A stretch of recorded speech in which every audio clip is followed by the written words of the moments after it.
সুপ্রিয় শিক্ষার্থী, গতদিনের মতো আমরা আজকেও মজার একটি অঙ্ক নিয়ে আলোচনা করব। তো এখানে কোশ্চেনে দেখা যায় যে তুমি একটি আমের অর্ধেক অংশ নিয়ে তোমার অংশ থেকে মাকে অর্ধেক অংশ দিলে তোমার কাছে কত অংশ অবশিষ্ট রইল। কোন প্রশ্নটি এখন আমরা সমাধান করব। মনে করি যেহেতু একটি আমটির মোট এক অংশ, নিজে তো একটি আমের জন্য আমরা এখানে এক অংশ ধরলাম, নিজে নেওয়ার পর অবশিষ্ট হলো মোট ছিল এক, তার থেকে অর্ধেক অংশ যেহেতু নেওয়ানো হয়েছে এই জন্য অর্ধেক নেওয়ানো হলো। এখন দেখা যায় এর নিচে এক আর দুই লসাগু দুই, দুই দ্বারা এককে গুণ করে দুই মাইনাস এক, অর্থাৎ দুই থেকে এক গেলে কত এক থাকে, 1/2 অংশ।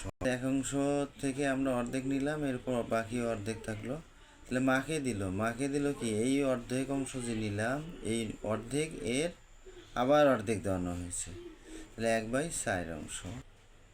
এখন এখানে যেহেতু নিচেও দুই এখানেও দুই, অর্থাৎ হর দুইটাই হলো দুই দুই, দুই দুই গুণ করলে 4 হয়, উপরে এক এক গুণ করলে 1 হয়। তো বিষয়টি এখন আমরা চিত্রে দেখব।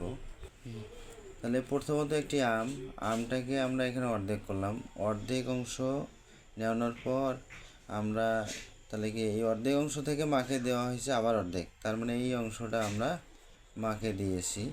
তাহলে মাকে দেওয়ার পরে যেহেতু এখানে অর্ধেকের মধ্যে কি অর্ধেক অংশ দেওয়ানো হয়েছে, তাহলে নিচে বাকি যে অবশিষ্ট অংশ ছিল এখানেও অর্ধেক ছিল, তাহলে এখানেও তাহলে কি আছে দুইটি অংশ, এখানে আছে দুইটি অংশ, চারটি অংশ, চারটির মধ্যে মাকে কয়টি একটি অংশ দেওয়ানো হয়েছে, তাহলে বাকি থাকলো কি মোট অংশ হলো 4টি, 4 হলো নিচে থাকবে, এবং যেহেতু একটি অংশ দিছে আর বাকি থাকলো 3টি, তাহলে উপরে থাকলে 3 অংশ। আচ্ছা, বিষয়টি এখন আমরা গাণিতিকভাবে দেখব।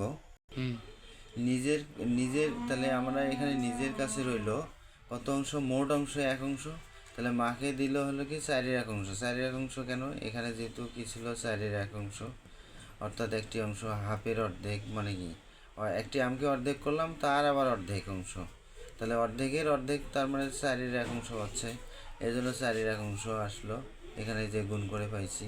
তো এখানে 1 থেকে 4-এর 1 অংশ কী করলাম, 4 থেকে 1 বাদ থাকে আমাদের 3 থাকে, তাহলে আমাদের এখানে আসলো 3/4 অংশ। অর্থাৎ এই চিত্রের মধ্যে অংশটি আমরা গাণিতিক বিষয়টি ব্যাখ্যা করলে দেখতে পাই যে যেহেতু আম একটি, তাকে 2 ভাগ করলাম, করানোর পরে অর্ধেক অংশ নেওয়ানো হলো, এখন এই অর্ধেক অংশ থেকে মাকে এই অংশটা দেওয়ানো হলো, কালার অংশটা হলো মাকে দেওয়ানো হলো।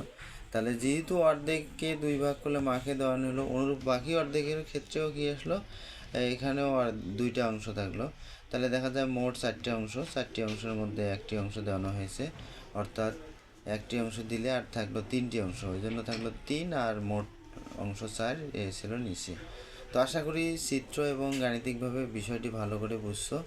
এরপর আবারও কথা হবে অন্য কোনো ভিডিও নিয়ে। শেষ পর্যন্ত দেখার জন্য সবাইকে ধন্যবাদ।